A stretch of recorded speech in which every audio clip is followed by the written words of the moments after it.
Oiê! Gente, tudo bem com vocês? Eu espero que sim. No vídeo de hoje, gente, eu vou falar sobre alguns cuidados que vocês devem ter antes de fazer a mastectomia. Para você se preparar para que esse momento não seja tão traumático como foi o meu. E a gente tem como se preparar sim. E sempre quando eu vou gravar um vídeo, gente, eu vou falando de diversos assuntos e vai que vai, né? Mas eu vou tentar focar nisso. Como, no meu caso, nem eu nem a minha família tinha passado por experiências de ter um câncer de mama, de tirar um câncer de mama e pela experiência de passar por um médico tão louco, psicopata como foi o médico sociopata, o médico que me atendeu, de nada adiantaria, sabe? Porque a gente não sabia como aplicar determinados comportamentos, pois não tínhamos passado por isso. Então, nem a minha filha que posou comigo, nem a minha irmã que posou comigo, porque eu fiquei 3 dias internada, dariam conta, sabe, gente, de lidar com essas coisas adversas que aconteceram. Então, vamos por partes. Primeiro, sem magoar ninguém, sabem?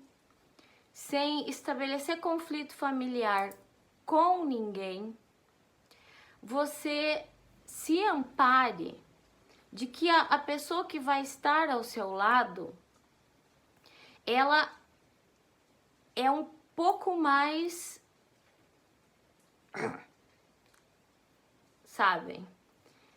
Porque gente boazinha demais só leva a pé na bunda de enfermeiro e de auxiliar de enfermagem. Nem todos, gente, auxiliares de enfermagem, enfermeiros, nem todos. Mas no hospital que eu fiz a cirurgia, sim. Sim. E por incrível que pareça, no outro hospital também que eu fiz cirurgia para retirada de um terceiro rim, eu também passei por problemas em hospitais públicos. E esse hospital, gente, que eu fiz a cirurgia, ele é um hospital conveniado com plano de saúde. Mas era um caos lá dentro. E eu, no auge da minha ignorância, eu escutei o meu marido. Eu falei pra ele, um dia que a gente tava fazendo exame, eu falei pra ele, amor, vamos entrar pra conhecer o hospital? Ele falou, não, tá ótimo. E a gente não entrou pra conhecer nenhuma ala do hospital. Isso é permitido pra quem tem plano de saúde, gente. Que eu tenho aqui do meu estado, como eu falei pra vocês já. E aí não entrei nem na porta, nem na recepção do hospital. O hospital estava em reforma. Vocês imaginem que as camas, quando eu entrei de verdade, a gente esperou numas cadeiras, aquelas de corino, umas cadeiras bem velhas, e tinha uma bancada assim de concreto, toda suja, sem nada em cima, assim, nem um mármore, nem um vidro, nem nada, nem uma madeira, nem um pedaço de tábua. E aí, naqueles procedimentos de praxe, né, de você preencher, de você assinar que você tá ali, que você se dispõe e etc e tal, eu já comecei a olhar pros lados assim, sabe, gente? E eu sou virginiana, do primeiro decanato, a virginiana menos chata que tem, a mais legal. Porque tem virginianos de alguns decanatos que são trashes. Eu até gostaria de ter sido dessas trash, mas eu não sou. Só agora que eu adquiri uma criticidade e bateu, levou, sabem? E vou falar depois o que é esse bateu, levou, tá?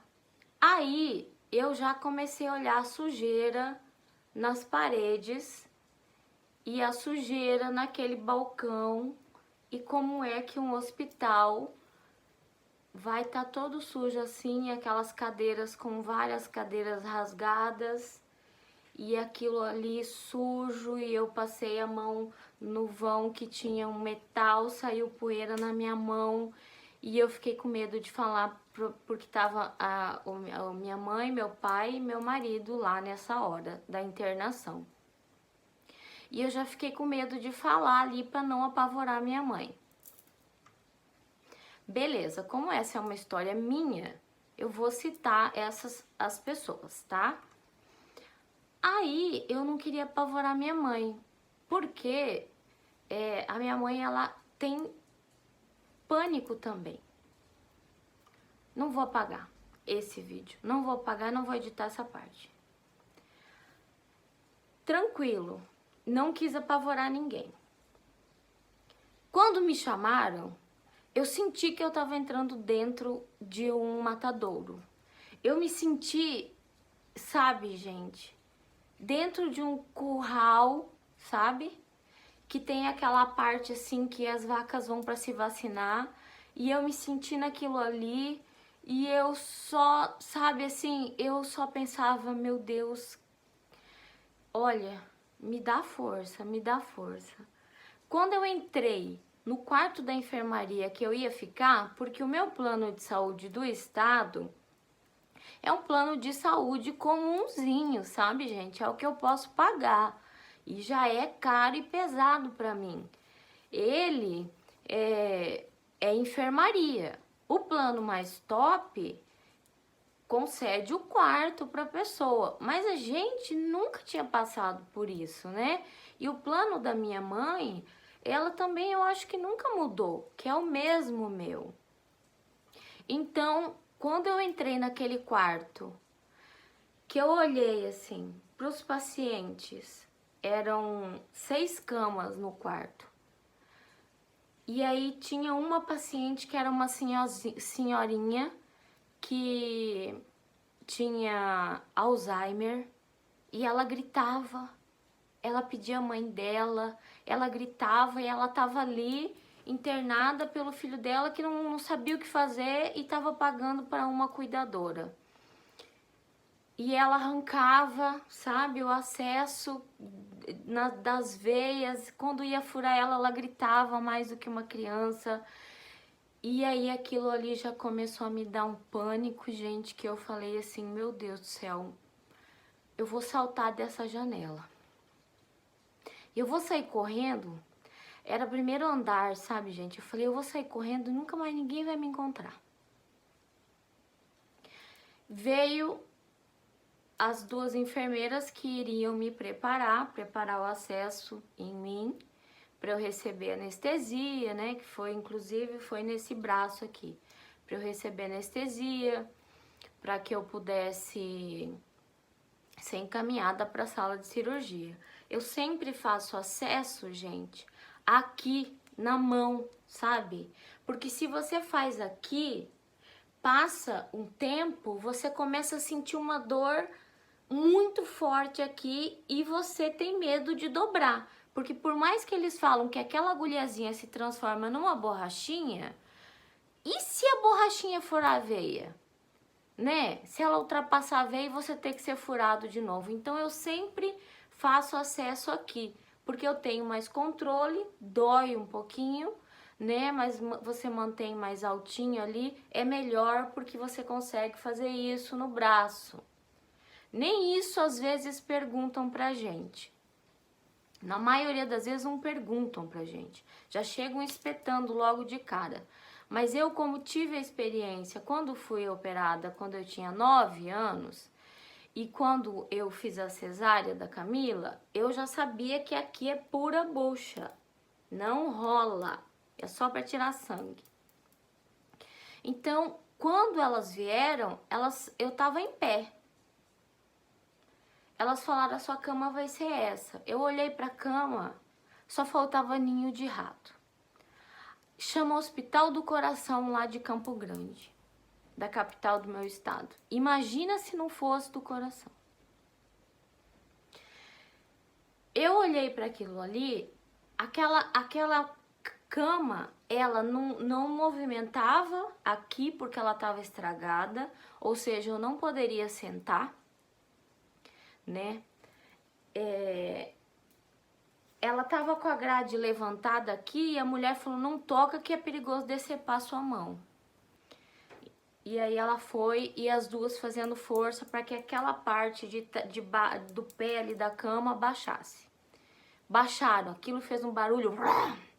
Acho que saiu mais casca de cama enferrujada, assim, chegou a fazer uma névoa. E aquela cama enferrujada, aquela cama, gente, da Segunda Guerra Mundial.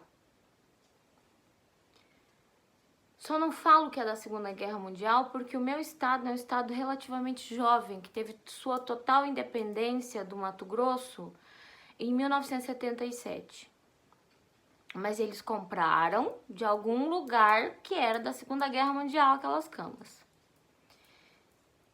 E eu, né, assim, aqueles lençolzinhos, gente, mais velho do mundo.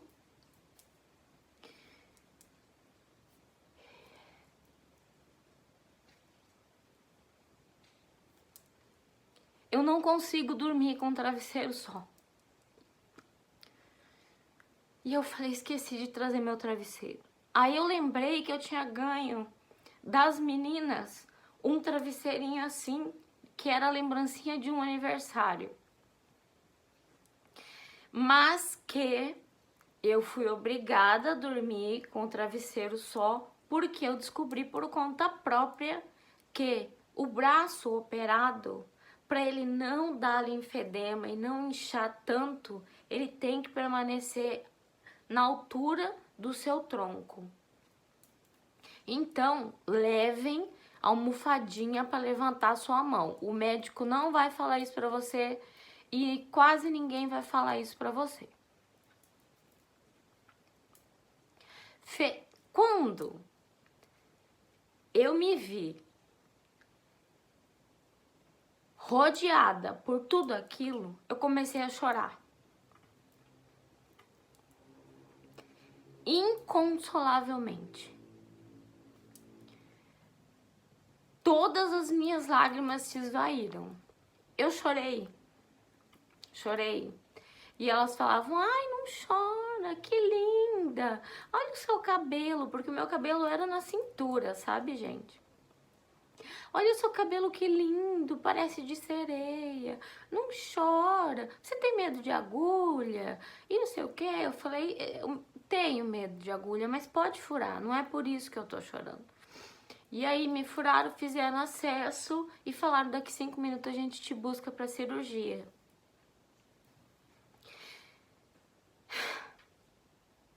Nesses 5 minutos, eu precisei engolir meu choro, porque minha filha, minha mãe e meu pai iam me ver. E eu engoli. Aí,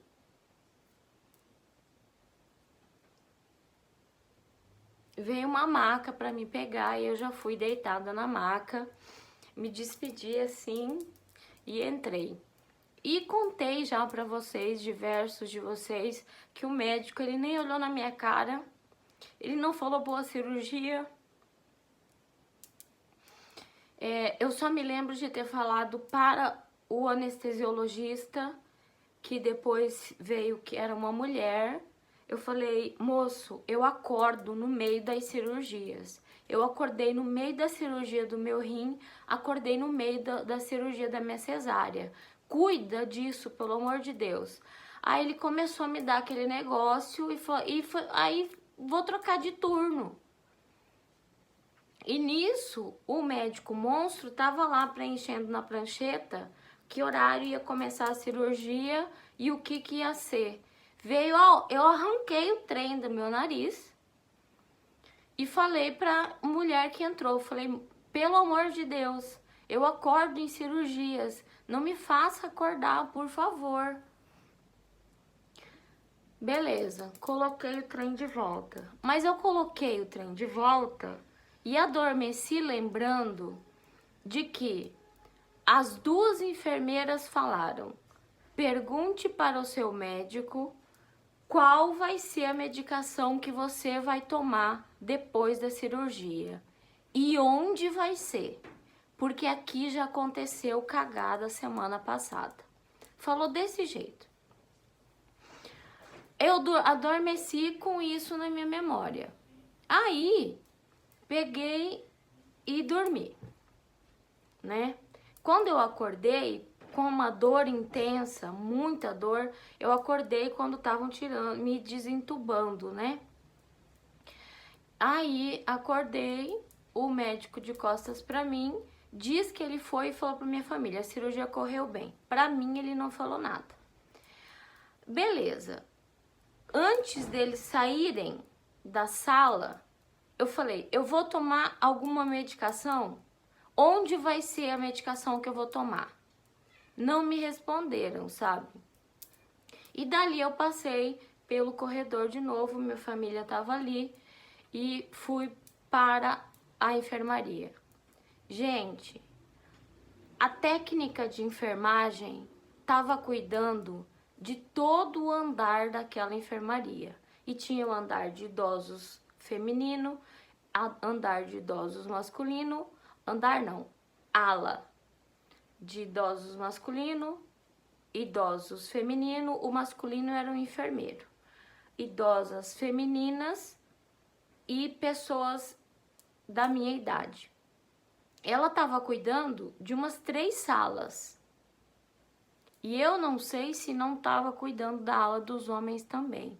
Porque esses auxiliares de enfermagem costumam sair do local onde você tá para baterem papo e fazer fofoca e falar mal de chefe na porta das salas, fingindo que você é uma pessoa morta que não tem ouvido, que não escuta.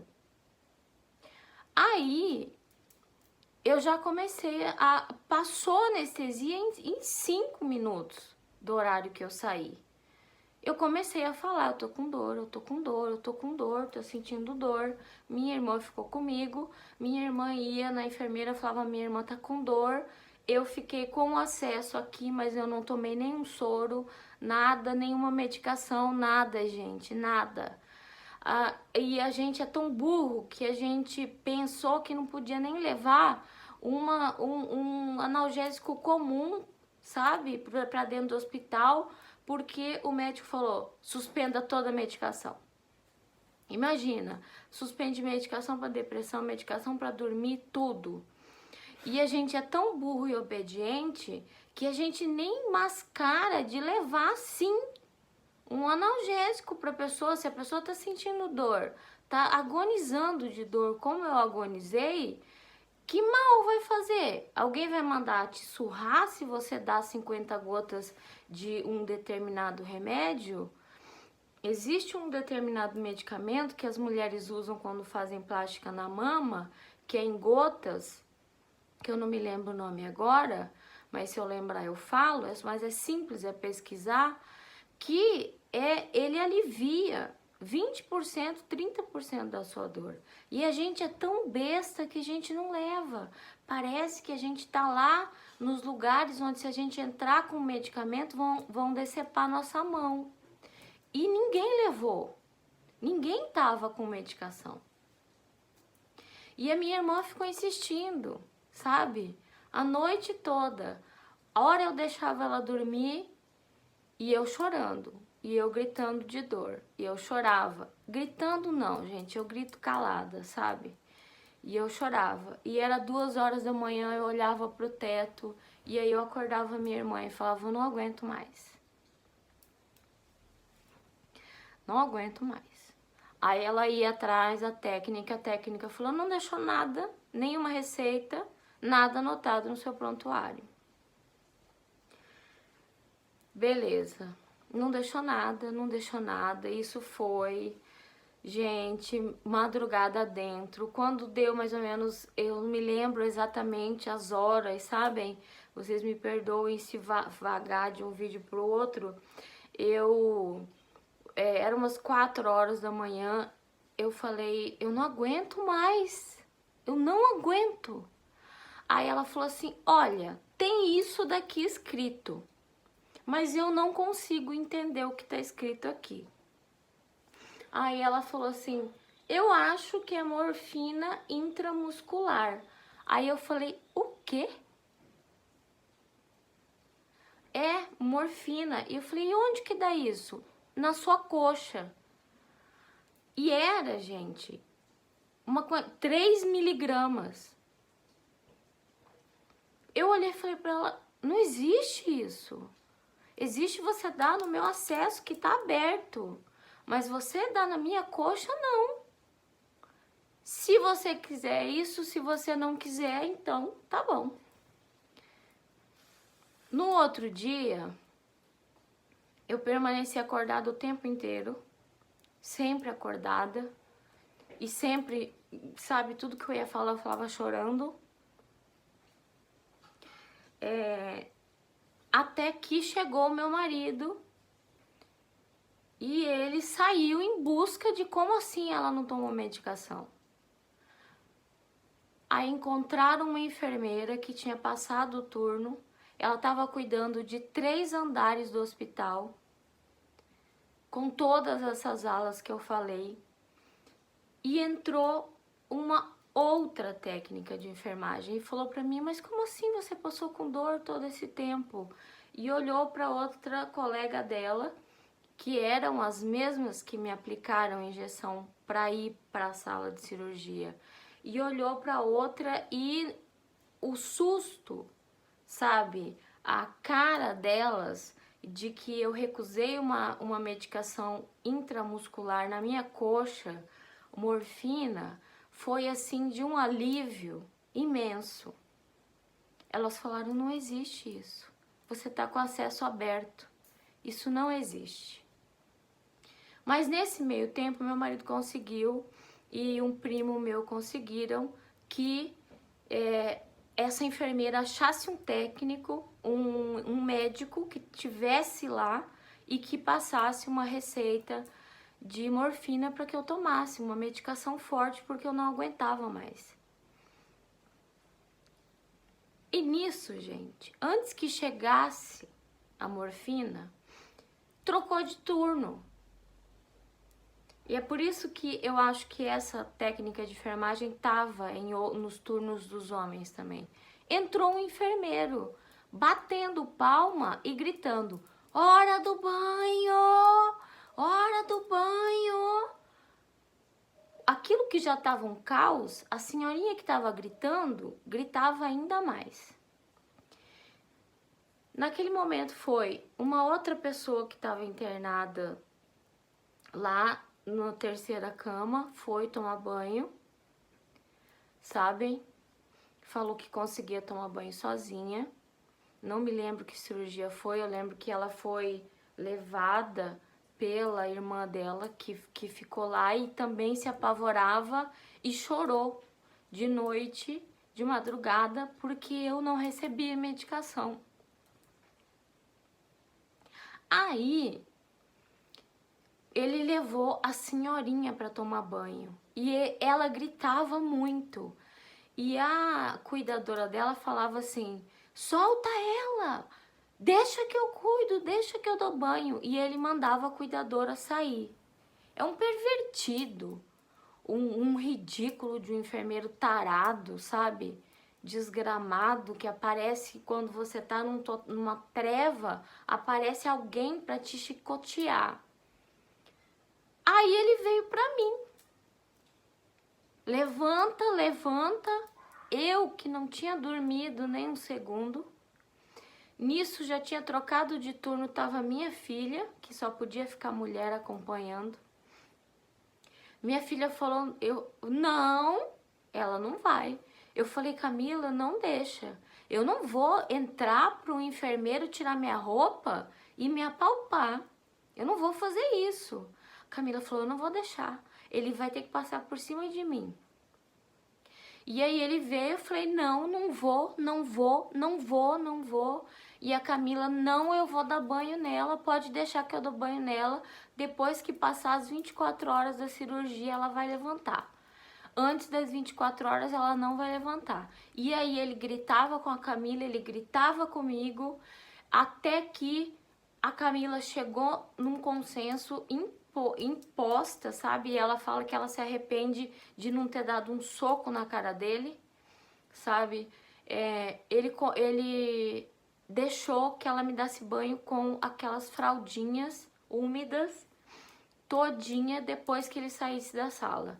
E aí ela me deu banho todinha com sabonete primeiro, depois com paninho úmido todo, e aí deixou uma muda de roupa para que eu trocasse, me secou, sabe, como deve ser, não passou mal olhando o local da minha cirurgia, o dreno, e aí, certificada de que aquele tarado não estava lá, ela vestiu a minha roupa e fim. Então, certifique-se, gente, de que quem vai estar com você do seu lado, ele vai te defender. Certifique-se de que o médico deixe uma receita legível para que você possa receber medicação. Certifique-se que ele escreva um prontuário antes dele ir embora. Porque alguns médicos não escrevem porque tem outras cirurgias para fazer. E aí outras cirurgias para fazer não são a sua. E você tanto faz como tanto fez, porque ele nem lembra da sua cara direito. Certifique-se disso. Certifique-se antes. Onde você vai fazer a cirurgia? Que local? Qual é o ambiente desse local? Porque em determinadas cidades, a gente tem mais de um hospital do SUS. Não perca tempo, se você vê que tá um caos, que é um caos, que aquilo ali pode te dar um tétano, não tenha vergonha de abandonar aquele mastologista se ele não quiser operar em outro hospital. Busque outro. Mas normalmente eles operam nos 2 hospitais do SUS que tem na cidade. Em cidades maiores. Lamento muito para as meninas que moram em cidades menores. Mas certifique-se, sabe? Tudo detalhadamente. Anote muitas coisas das quais eu conto, das quais eu falo, porque uma paciente mulher, ela não tem o dever de ser banhada por um enfermeiro, assistente de enfermagem masculino. Nós temos a nossa dignidade, mesmo morrendo de dor lá, entregue numa cama. Teve uma guerra ali travada com a Camila. Quando trocou de turno da mulher que eu contei, que trocou também, né? Na hora que trocou minha irmã, trocou a mulher também, ela falou para a irmã dela, se certifica também de olhar por essa menina. Ela passou chorando de dor até agora. Aí então, era mais ou menos umas 8 horas da manhã, eu recebi a morfina e veio uma enfermeira cara de pau falar que é porque eles estavam muito atarefados e porque não sei do que e não sei o que lá mais, dando explicações inexplicáveis para que eu não tivesse tomado remédio. Falou que o médico não deixou receita, que o médico não deixou nada, que foi isso e foi aquilo, e a Camila gravou isso tudo. Tá gravado. Ela dando milhões de justificativas. E o meu marido querendo voar no pescoço dela. Porque ele tem seus momentos muito de paz, mas em momentos de que ele precisa ser estúpido, ele é uma porta. Então, temos tudo gravado esse depoimento e foi antes dessa lei que esse novo governo baixou, esse decreto de lei, que a gente não possa gravar quando é para nós nos defendermos. E aí, enfim, eu recebi a primeira medicação para dor. E enfim, eu pude respirar e eu senti um pouco de sono, um pouco de adrenalina, sabe? Que a morfina injetável ela faz, a gente sentiu uma vontade de conversar muito às vezes e senti que aquela dor toda não ia embora, porque eu tinha tomado um monte de morfina e eu ainda sentia dor. Eu não estava sentindo dor na cirurgia, mas a dor na axila não passou. E aí, dali a pouco, eu já tava com dor de novo, eu pedia um remédio que ficasse entre a morfina e a outra coisa. O médico falou que ia passar para me ver. Ele passou quase 5 horas da tarde. Meu marido tava na porta do hospital, perguntou para ele por que o senhor falou que ia vir ver ela cedo e não passou. Ele falou, quando eu falar que eu vou passar, não me espere porque eu não tenho hora. Quando ele me entregou na cama lá do hospital, quando eu já tava lá e depois que ele fez uma outra cirurgia, ele foi lá e falou assim, não se assuste com esse dreno, vai juntar um sangue vivo, e sumiu.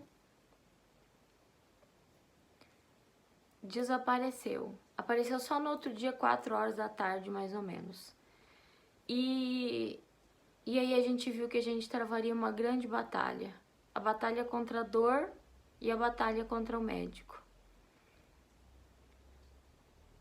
Eu devia, sabe, gente, ter saído daquele hospital e nunca ter mais olhado para a cara dele. Ele insistia em não me dar medicação para dor. A gente conseguia medicação para dor porque meu marido brigava e pedia para enfermeira, para outros médicos, porque de acordo com o receituário dele, era para eu sentir dor. A morfina era extremamente regulada. Eu falava, eu estou com dor. Eu tô com dor, falei 4 horas da tarde pra ele, eu tô com dor. Eu tô com muita dor, meu braço dói, eu tô com dor na minha axila, dói, dói, dói. Mas a senhora está medicada agora. Agora, né? E eu falei, passa dor, eu não sinto dor na cicatriz. Eu sinto dor na axila, eu sinto dor na axila, eu sinto dor nessa cirurgia, eu não posso mexer meu braço. E aí ele falou pra mim, experimenta começar a pentear o seu cabelo com esse braço. E foram respostas, sabe, gente? Do primeiro dia de internação, o primeiro dia foi um caos, sem medicação. O segundo, ele foi 4 horas da tarde, falou isso pra mim. E a gente, bobo ainda, incapaz de comprar o remedinho lá, sabe? Que chama alisador, pra tomar nos intervalos pra aguentar a dor. E quando eu fui pra casa, ele não me deu receituário nenhum, gente. Nenhum. Eu não tomei, eu não levei pra casa nenhuma receita. Meu marido foi até o consultório, conseguiu receita de uma medicação desses comum que é efervescente. Minha dor não passava. Aí então doía tudo.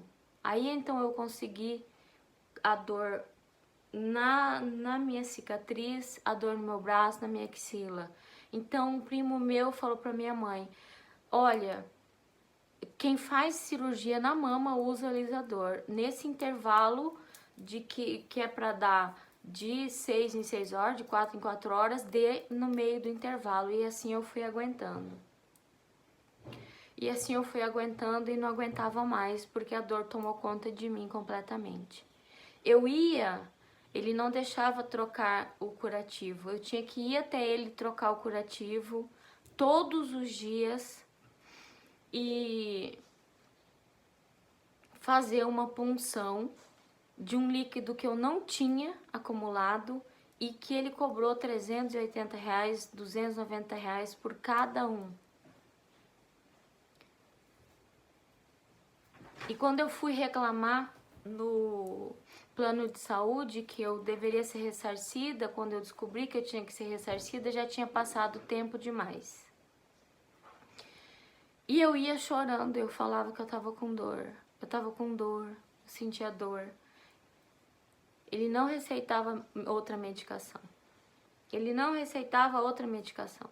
Um dia ele receitou uma medicação mais forte, mas é uma medicação que não existe mais no nome que ele receitou. Então eu fiquei mais um dia sem medicação, mais outro dia sem medicação. E aí até que o meu marido chegou um dia e deu, assim, eu acho que foi mais estúpido, né? E falou, o senhor tá passando um medicamento pra dor que não existe. Então, ó, eu fui nas farmácias, eles falaram que é esse nome aqui.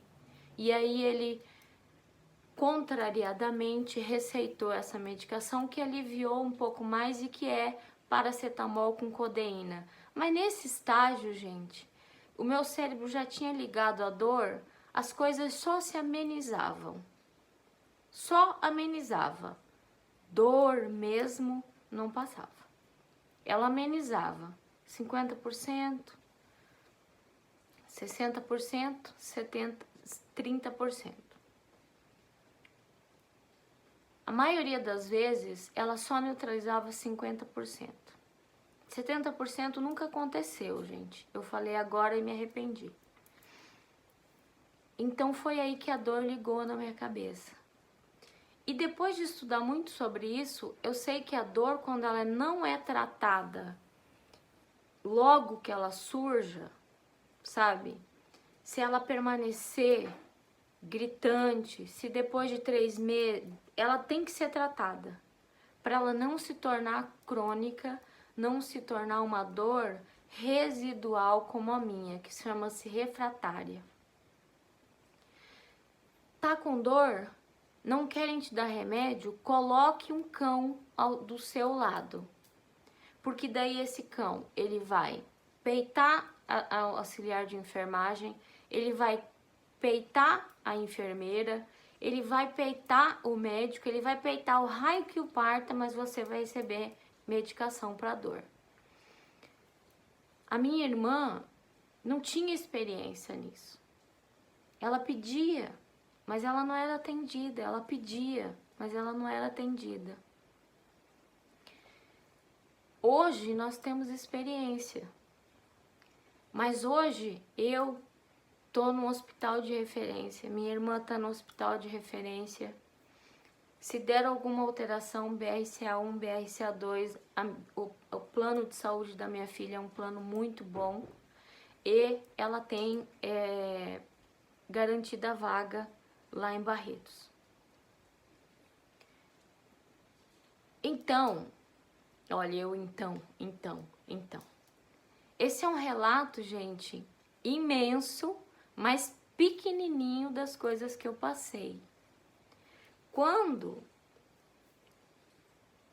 eu tava indo na cadeira de rodas, eu subi no carro, a auxiliar de enfermagem que me fez o acesso para ir para a cirurgia, me pediu perdão por tudo que eu tinha passado. Porque era inacreditável ela ter chegado no outro dia e ter acontecido isso. Foi inimaginável para ela. E inimaginável para ela também foi quando ele retirou o dreno e os pontos do dreno. Algo assim. Ele chegou e essa enfermeira estava do meu lado e ele falou, vira de lado ela. E ela me virou delicadamente e ele me empurrou. Aí ela falou, eu já conheço as suas patas, doutor. E olhou bem pra ele. E aí eu falei, o que o senhor vai fazer? É curativo? E ele arrancou o dreno, gente, com tudo. Sem me avisar o que estava sendo feito. Sem avisar nada. Existe violência obstétrica, né? Eu tive violência cirúrgica. Pós-cirúrgica. Cirúrgica, pós-cirúrgica. E Eu só não vou contar mais e aconselhar mais, porque esse vídeo já tá muito grande e eu vou levar um cascudo do YouTube. Mas, gente, os principais conselhos: levem a almofadinha, se certifiquem de onde você vai ser operado, se certifique, sem que isso estabeleça briga na sua família, qual deles é o mais valentão, a mais valentona. Porque eu já vi bate-boca de cuidador com auxiliar técnico de enfermagem e foi de uma indelicadeza total. Se certifique de estar bem rodeado e amparado, com medicação para dor. Se certifique de só sair do hospital com receita do médico e ver que remédios são para dor. Se forem só esses analgésicozinhos, você peça para ele um analgésico mais forte. Nos seus retornos, se não estiver fazendo efeito, peça para ele um remédio mais forte. Ou então diminuir o horário. Ou então te dá a opção de tomar outro medicamento nos intervalos. E aí assim, a roda vai girando, né? Esse é o papel do canal. Esse é o papel meu, é o papel das inscritas. E se você está assistindo esse vídeo e não é inscrito, se inscreva. E para todos vocês, deixa o seu like, compartilha, se inscrevam. Aqui a gente troca muita experiência verdadeira. Grande beijo no fundo do coração e vamos que vamos.